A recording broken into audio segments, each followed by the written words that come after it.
Então, vamos lá. Por que eu preciso dar atenção especial aos meus filhos? Por que eu preciso ter cuidado com o que eu falo para os meus filhos? Por que eu preciso aprender a escutar os meus filhos? Por que eu preciso estimular a confiança dos meus filhos? Eu falei um pouco por cima para vocês e agora eu vou falar separadamente sobre os tópicos, tá? Eu queria começar falando sobre por que eu preciso ter cuidado com o que eu falo com os meus filhos, vocês com os filhos de vocês. Então, como eu acabei de falar, tudo que a gente aprende na nossa primeira infância ou durante a nossa infância inteira, tudo que entra direto para o nosso subconsciente, ele se torna o quê? Uma verdade quando a gente crescer, a nossa verdade de adulto. Então, se eu falo para o meu filho coisas que vão estimular ele ao quê? A se sentir para baixo, a se sentir mal, é assim também que eles vão se sentir quando eles forem adultos. Palavras, gente, frases comuns que que a gente escutou demais na nossa infância. Quem já escutou aqui no grupo engole o choro? Quem já escutou aqui? Quem já escutou assim, para de falar?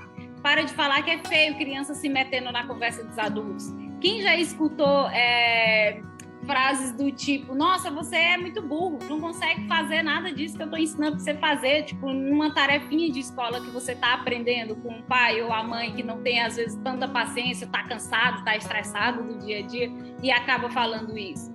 Então, a gente já escutou muitas dessas frases e cada frase dessa, gente, ela vai fazer sentido na sua vida adulta. Cada frase dessas que a gente escuta, ou que degride, ou que bota para baixo a imagem do nosso filho, ou que faz ele se sentir inferior, vai fazer com que ele se sinta inferior também quando crescer. Sabe por que a gente grita? Sabe por que a gente fica estressada?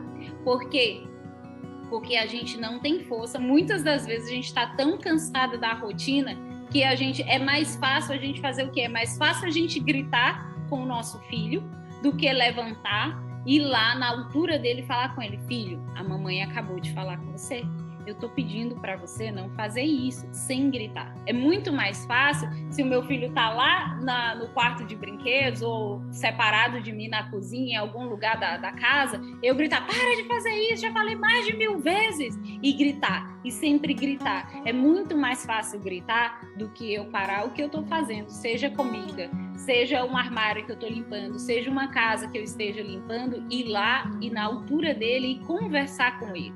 Sempre explicando e nunca gritando. Então, quando a gente grita, o que a gente está fazendo? Qual informação que a gente está mandando para o nosso filho quando a gente grita com ele? Que ele pode gritar. E daí a gente vai ver os nossos filhos gritando, ou com o irmão, ou com a gente mesmo, e a gente vai pensar, para de gritar! Mas como que eu vou pedir para ele parar de gritar se eu grito o tempo inteiro? Tá? Então, gente, primeiro ponto, aqui não é um círculo, tá? Ou uma coisa para julgamentos.